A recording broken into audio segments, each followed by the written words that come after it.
Even though, like I said, you're a young leader, but you do subscribe to the old ways of politics, especially where reservation is concerned. No. So you've stuck with that. But let me... No. I think I want to correct. देखो, I want to say that politics में caste based जो भी विषय है, वो politics का भाग नहीं बनना चाहिए. Okay. Politics में it must be more development. But, okay. Rohit, because we have less time, so let's quickly move on. The other question, which, you're young, you're in politics, but you're also, like I said, carry the burden of your legacy, which is the Pawar legacy. Be dynasts, nepo kids, raising questions of, is there space for somebody who doesn't come from a non-political background, enter politics? We are talking about next-gen leaders. All three that we have today, right after you, there'll be Shrikant Shinde ji, there'll be Mr. Harsh Sanghvi. All of you are somewhere down the line come from political legacy. तो उसमें क्या problem है? कल देवेंद्र फडणवीस जगह कहाँ है औरों के? देवेंद्र फडणवीस साहब आए थे, उनके पिताजी एमएलए थे, उनकी आंट एमएलए थी.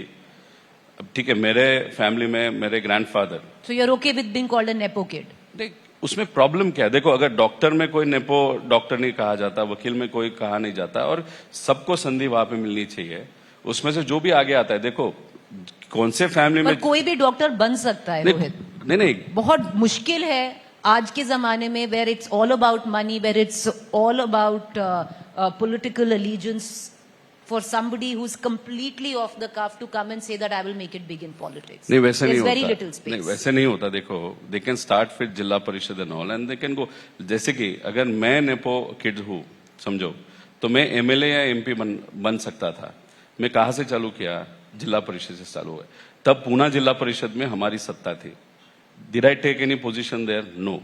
जब मैं एमएलए बना, हमारी सरकार थी, महाविकास आघाड़ी, वहां पे मैंने कोई पद लिया क्या? नहीं.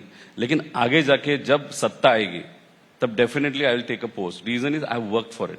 अभी कोई भी जो मन से काम करता है उसको संधि मिलता है. लेकिन आप पॉलिटिक्स में क्यों आना चाहते हो वो भी डिफाइन करना चाहिए. जैसे कि मैं बिजनेस में पहले था, बिजनेस सेटल किया, then I came in politics. बहुत सारे लोग पॉलिटिक्स में पहला आते, फिर बिजनेसमैन बन जाते हैं. अभी बहुत जन जो है, नए लोग, उनको लगता है कि पैसा कमाने का माध्यम है पॉलिटिक्स, विच गलत चीज है. जो भी अच्छे, But if somebody wants to come in for the right reasons, there's very little space. आप कह रहे हो जिला परिषद से शुरू करो, वो बेचारा जिला परिषद पे ही रह जाएगा. नहीं, बहुत सारे ऐसे एमएलए जिसको बैकग्राउंड नहीं था, वो आ गए, अभी पॉलिटिक्स में है. और लेकिन तो you don't see it as a privilege. It is a privilege, Rohit. नहीं, it is a privilege, but दूसरा बर्डन भी आ जाता है ना. अभी देखो, मैं कुछ अलग करना चाहता हूँ, आगे जाना चाहता हूँ, लेकिन कभी आप जैसे जो पत्रकार होते, जो बहुत रिसर्च करके आते, मुझे आगे आपको क्या करना है उस पर प्रश्न कम होते हैं. आपके जो पिछली जनरेशन है, उन्होंने ये किया था, उस पर हमको ज्यादा रिसर्च करके उस पे चलिए, आपने बर्डन की बात की. कितना बड़ा बर्डन था जब when your uncle split, कि कहाँ जाना चाहिए? नहीं, देखो, वो तो इमोशनल, अगर आपने इमोशनल प्रश्न किया तो हम सब इमोशनल थे, ऐसा चीज नहीं होना चाहिए था, पर उन्होंने वो निर्णय लिया था. तो अगर आप देखो तो हम चाहते थे दोनों फैमिली इकट्ठा रहे. अजीत दादा भी दुविधा थी कि maybe I should Ajit Dada के साथ जाना चाहिए था. नहीं, मैं पद के लिए पॉलिटिक्स में नहीं आया. मैं किसके लिए आया? तो विचार के लिए आया. That's why I stayed with my grandfather. ED का हुआ तभी मैं ग्रैंडफादर के साथ रहा. दूसरा इलेक्शन आया तभी मैं ग्रैंडफादर के साथ था. अभी भी उन्हीं के साथ. राणे जी कहते हैं 2019 में आप बीजेपी के टच में थे. कौन? नीलेश राणे जी कहते हैं आप. नीलेश राणे जी बहुत सारी चीजें कहते हैं, लेकिन वो जो कहते हैं बहुत इररिलेवेंट कहते हैं. नहीं थे. क्यों रहूंगा? अच्छा, चलिए. तो it was a decision that you made to stick to your uncle Sharad Pawar. Yes.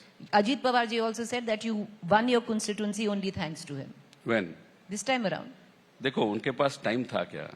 अगर आप लोकसभा का जो इलेक्शन हुआ था उसके बाद प्रेशर इतना था उनके ऊपर या एकनाथ शिंदे जी के ऊपर कि लोकसभा तो महाविकास आघाड़ी की तरफ झुकी थी, तो उनके इतना प्रेशर था, उनके पास टाइम ही नहीं था. वो उनके कॉन्स्टिट्यूएंसी में ध्यान दे रहे थे, बाकी जगह वो कह रहे थे it came down to postal ballots. 1240 से आप जीते थे, बिल्कुल ही कम. अगर वो नहीं होते तो आप नहीं जीते. You should thank him for it. अगर आप राहुल गांधी जी के सुने और उनके जो रिसर्च पेपर देखे और जो भी प्रेजेंटेशन देखा, तो मैं 1200 से नहीं आया, शायद 1,20,000 से मैं आया हूँ.